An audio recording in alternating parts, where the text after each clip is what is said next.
No caso, o consciente, a gente usa muito a medicina nova germânica para basear e entender o que está acontecendo com o paciente.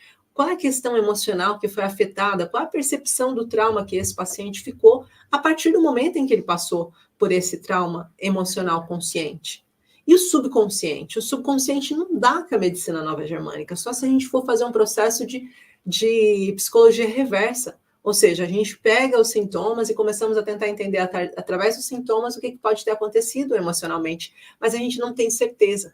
Então, a microfisioterapia, ela entra nesse lugar, trazer uma base e uma certeza maior desse rastreio, que pode ser feito manualmente. Ou seja, um terapeuta ele não precisa nada mais do que uma mão para conseguir mapear e escanear o seu paciente. Ele não vai necessitar estar comprando outros recursos ou agregando outras informações para conseguir chegar na origem da dor consciente do seu paciente.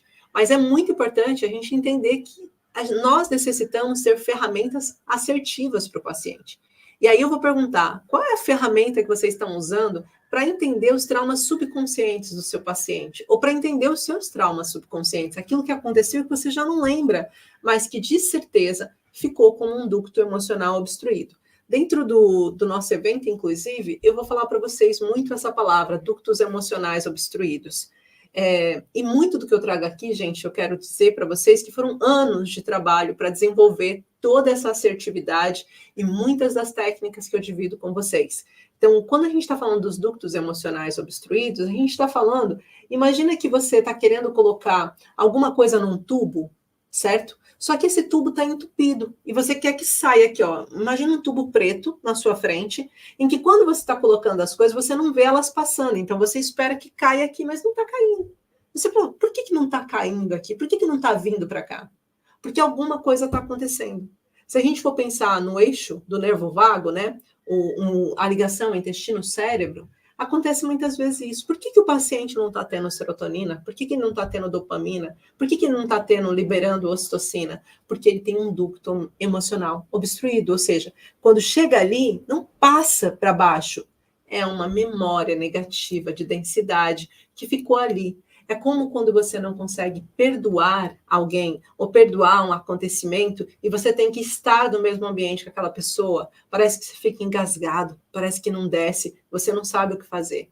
Então, isso acontece muitas vezes com os pacientes. E é muito importante a gente conseguir entender o porquê que isso está acontecendo. Por exemplo, aqui na Leonor, ela traz alguns sintomas aqui que já indicam para a gente o que pode estar acontecendo por trás disso. Né? Se a gente está falando aqui de tonturas, a gente está falando de tremores, tudo isso é um sentimento de impotência. Então, o que você sentiu que você perdeu com o seu marido nesse falecimento que você não conseguiu mais resolver? Né? O fato de você talvez não ter conseguido prever que isso ia acontecer, talvez o sentimento de você não ter conseguido fazer algo que mudasse essa realidade, esses tremores e essa tontura vem disso. Já a dor de cabeça, ela está ligada ao escudo da perda, né? O fato de você ter perdido alguém, ter perdido algo que era importante para você. Então, essa é a importância de vocês, terapeutas, saberem fazer essas leituras, né? Uma investigação dos traumas consciente e subconsciente. Então, imagina que a Leonora acabou de chegar e foi uma paciente minha, e ela me traz esse diagnóstico, ela me traz essa situação. Como que eu consigo chegar nessa resposta, trazer essa investigação, olhando para o que aconteceu com ela, tá? Olhando o que está acontecendo no quadro clínico dela. Por isso que eu falo, gente, é muito importante que vocês participem do evento, mas participem ativamente, não passivamente. Participem como quem estão tendo uma oportunidade de ouro, e eu vou falar isso com todo carinho, orgulho e ego nenhum, é simplesmente porque eu sei o que eu estou dividindo com vocês. Uma oportunidade de ouro de modificar vidas, uma oportunidade de olhar para coisas que vocês não estavam enxergando e sequer sabiam que conjugadas dessa forma davam esse resultado. Às vezes vocês sabiam de uma coisa, às vezes sabiam de outra, mas quando vocês olharem esse evento e assistirem às aulas, vocês vão perceber o quanto faz sentido.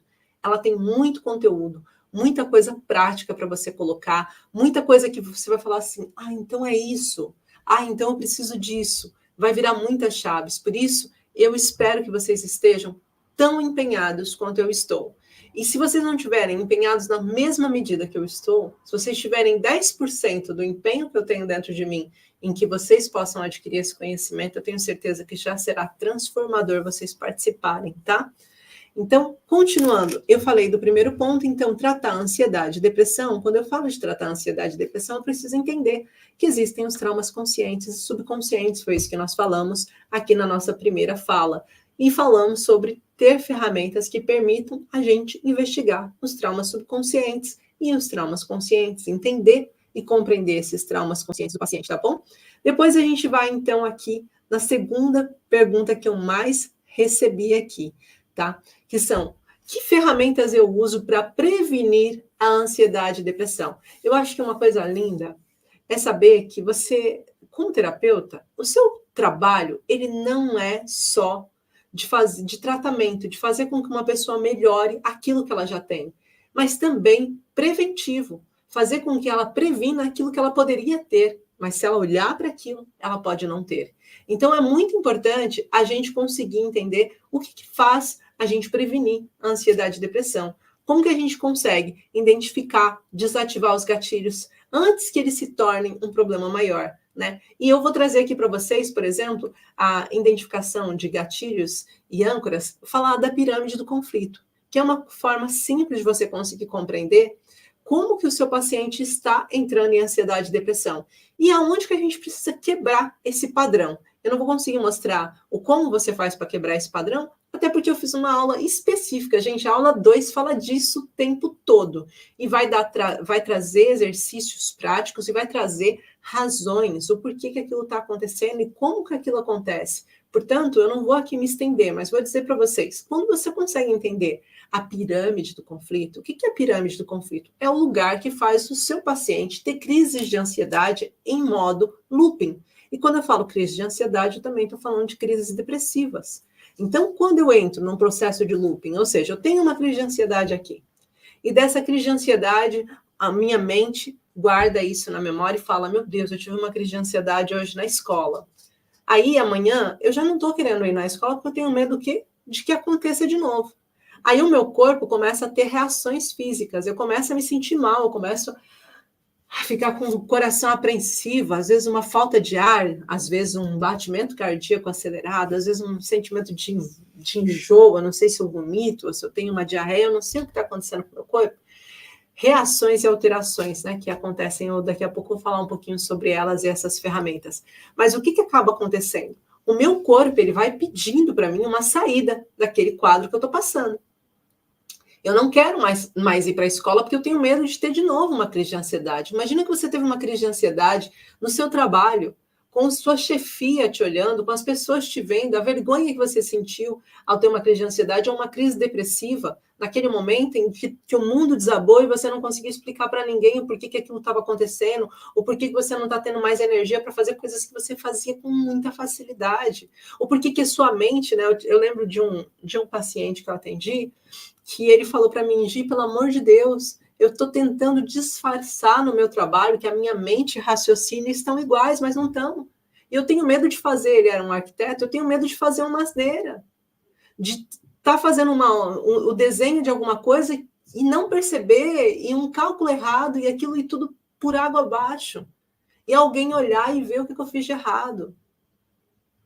Eu estou tentando disfarçar a mente minha, está desfragmentando a minha mente, meus pensamentos estão longe, eu não consigo me concentrar.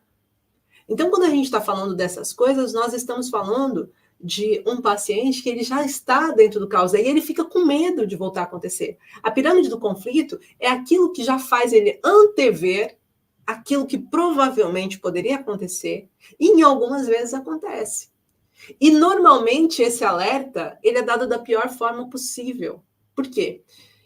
Eu penso que eu vou ter uma coisa e o meu corpo reage como se eu já estivesse tendo aquela coisa.